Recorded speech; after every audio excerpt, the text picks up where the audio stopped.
I never wanted to be Iron Man, but it worked out for everybody. Hello, Rivals fans, and welcome back to the Rivals Report, the show that gets you up to speed on Rivals esports news in a nice, bite-sized package. My name is Diatonic, and this is the Rivals Report number 33 for the week of January 26th, 2026, powered by Gamer Advantage. On this week's report, the rollout of major community tournaments continues with the Jay3 Community Clash. Open qualifiers were held this weekend, and we've got results and highlights to break down for you, plus an exclusive interview with Jay3 himself. And our scouting spotlight is back for its third week, featuring profiles on 4 Ignite competitors from last year you need to know about. Well, in the Ignite offseason, one of the hottest topics in Rivals has been community tournaments. NetEase have been sponsoring a number of events to help fill in the gaps, with the latest being the Community Clash hosted by Rivals streamer Jay3. The twist with this one is, like the name implies, being open to the entire community. Any and all were welcome to attend and compete in the open qualifiers, and attend they did. More than 600 teams registered for the competition according to StartGG, making this by far the largest community tournament in Rivals history. Teams would battle it out in 2 days of Swiss competition, all gunning for the limited number of slots in the playoffs and the even fewer slots in the main event this coming weekend. Teams were also limited to having only 2 pro players, meaning you wouldn't be seeing any full Ignite squads here.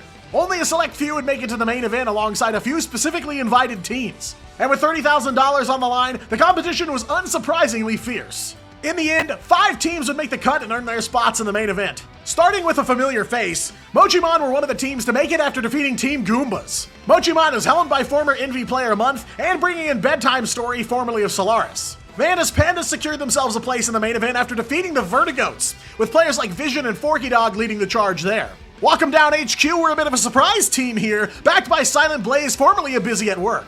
This team made it out of the qualifiers after besting the Vibe Guys, which housed some known quantities like Mike's Above You, Donatello, Mace, and Dinks. Boyfriends, featuring players like Ballast, Crisis, and Pallet Man, survived the scramble as well. They'd take down Mexican team Unsho Mas, featuring Chobilux, a former Overwatch player that's had experience in other Rivals community tournaments like the Vanguardian League. And Race Car were the final team to speed into the main event, featuring a stacked lineup of Energy and Coopertastic from FlyQuest and former Envy coach Gator. And this tournament certainly wasn't without its challenges. Long wait times and delays due to some matches completing faster than others, admins getting overwhelmed by tickets, and so on. And though there were delays, from the broadcasting side of things, it was still enjoyable to watch the event unfold. It's a massive undertaking and kicks up a lot more dust behind the scenes than competitors and viewers even realize. And what better way to understand what goes into running a community tournament than speaking with the host himself? We managed to squeeze in a bit of time to speak with Jay3 about his perspective on running an event like this, everything from the inspiration to the challenges and beyond. We started off by asking, what made you want to run the Community Clash? I did run a similar tournament like this for Overwatch, and it did really well, and the community feedback was amazing, but mostly the reason I wanted to run a community tournament is that you see all these like creator tournaments, you know, creators are invited, and I was like, hey, you know what happens if we do a tournament but just make it for the whole community? And you know, it's a bit challenging, it's a lot of fun, it's also giving me a lot of insight on how to, like, you know, how tournament organizers run things and how the production goes and everything. So it's a great learning experience for sure. With there being just over 600 entries, how do you go about managing an event of that size? The people who you set yourself around with, the tournament organizer, I mean, I guess that would be me, but like the production, you know, BPL is what I'm using. I think they go by that name. They do a great job. They, you know, like as much as I am the host, they are all hands-on. They ask me questions. They do the bracket. They do the Discord. They, you know, talk to the community if they have questions. So really, like, I shouldn't deserve all the credit. They are doing like 90% of the work, and I'm over here just like, yeah, man, J3 tournament, let's go. What have been some of the challenges in putting this tournament together?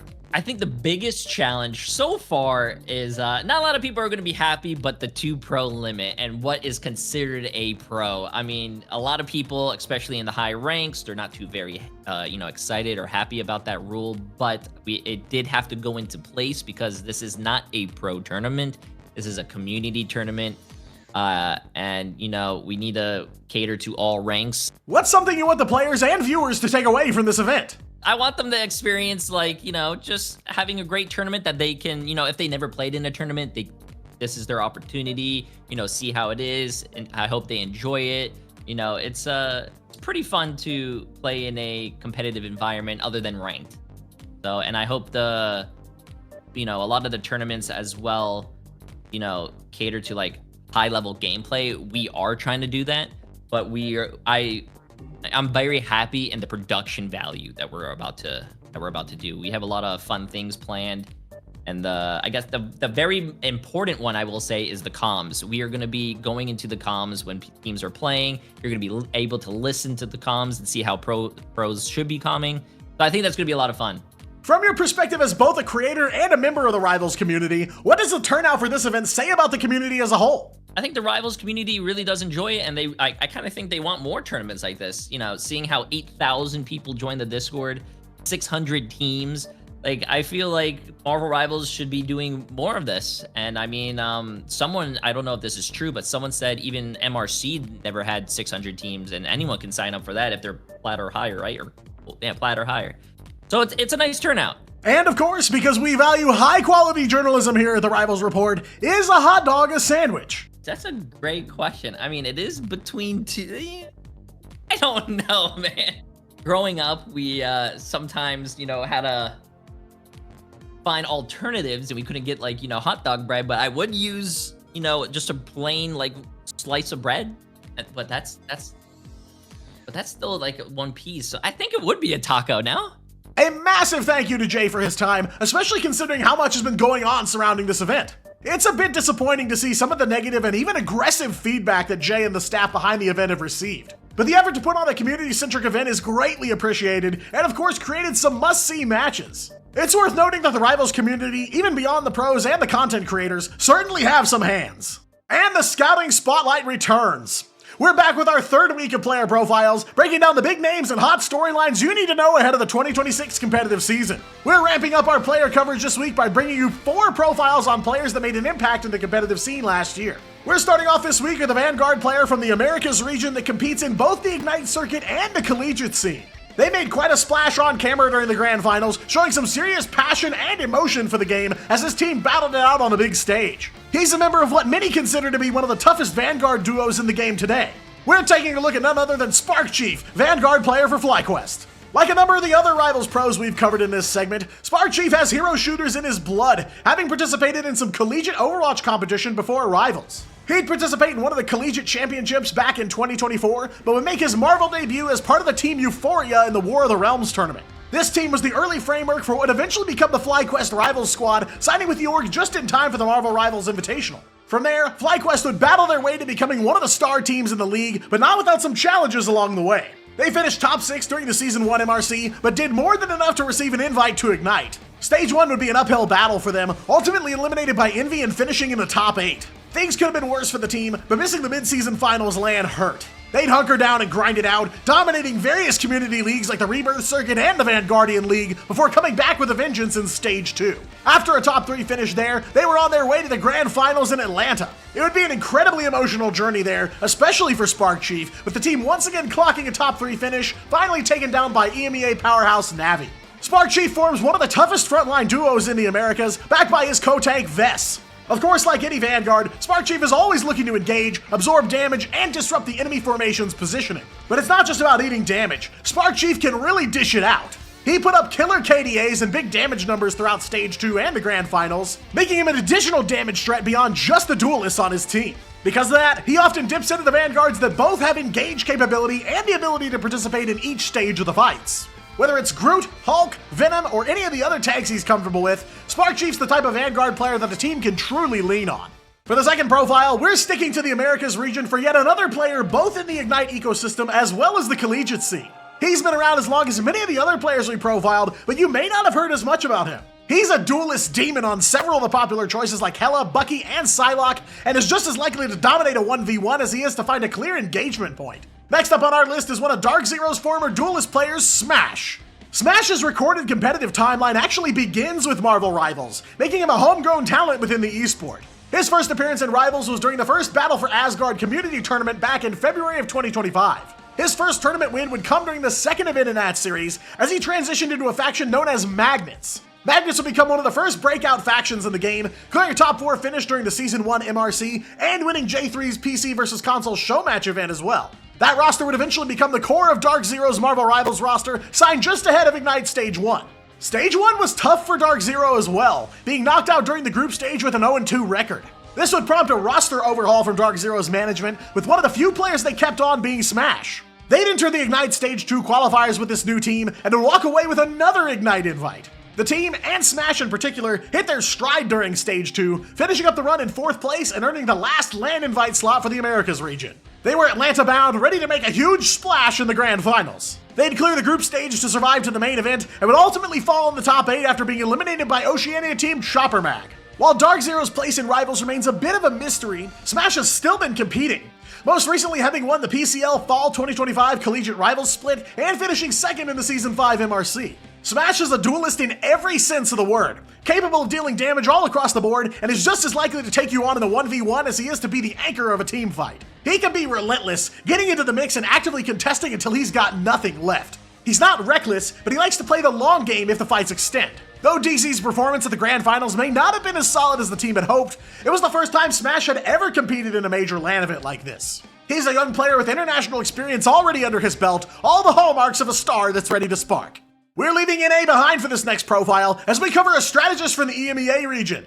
And not just any strategist, but one of the best support players in the region, maybe even the entire world. He has a knack for turning the tide of battle, even when at its darkest. He brought his team back from the brink with some miracle healing, which all helped him earn the honor of MVP at the mid-season finals. Yes, we're covering Navi's strategist level 1 Crook. We're back to Overwatch roots with Crook, as he has had a competitive history in that game dating back as far as 2020. He'd cut his teeth in the Contenders series, but we get some OWCS experience and even have an opportunity to attend the Esports World Cup in 2024. Certainly a notable player in that game, so it's no surprise he came into Rivals so strongly. He'd initially joined with Luminosity when they were still competing in Rivals, and would help them earn a runner-up finish in Season 1 of the MRC. He and his teammates would part ways with the org not long after, and strike out on their own as Team 1. They qualified into Stage 1 of Ignite, and would be signed by Rad Esports shortly after. Under the Rad banner, they'd claim the 2nd place spot in Stage 1, stamping their passports to Guangzhou for the mid-season finals. And they'd become legends there, etching their names in history as the first ever mid-season finals champs, and Crook would earn the title of tournament MVP. Their contract with Rad ended shortly after, and they returned to their original Team 1 roots, earning another Ignite invite for Stage 2. Just before the stage kicked off, legendary EU esports org Navi would announce they were not only entering the rival space, but that Team 1 would be the squad to represent them. They'd wind up in 3rd place during Stage 2, more than enough to earn them another LAN spot for Grand Finals. They battled tooth and nail in Atlanta, so close to victory once again, but would ultimately be cut down by Virtus Pro at the very end. Most recently, Navi would move to sign former 100 Thieves duelist Terra, and with some roster tweaks, they'd go on to absolutely dominate the Season 5 MRC. Crook has been noted for his ability, as previously mentioned, to turn the tides of battle. Their enemies may think the team fight's been won, but Crook has the uncanny ability to swing things in his favor even at the last second. He plays incredibly well in the clutch, as he and his teammates have a long-standing rapport that's been built over a full year of competing together. Crook opts for high-utility heroes like Mantis and Loki, but isn't afraid to rock a Luna Snow pick from time to time either. In a game where DPS players typically claim most of the MVP honors, it's a testament to how incredible of a strategist Crook is that he was able to earn his MVP medal.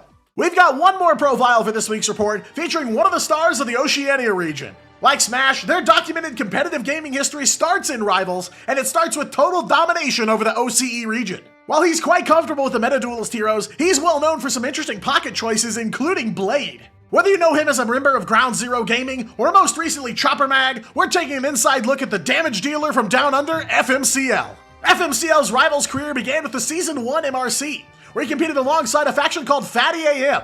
He'd helped lead the team to a top 16 finish there, alongside future teammates Zen Starry and Matty AF. A humble beginning, but they showed promise early, and that was enough to get them signed to the roster of Ground Zero Gaming, where they'd compete all the way through the mid-season finals. This team was dominant right out of the gate, earning an Ignite invite through open qualifiers, then taking down everyone in Stage 1, earning the win and a LAN slot in Guangzhou.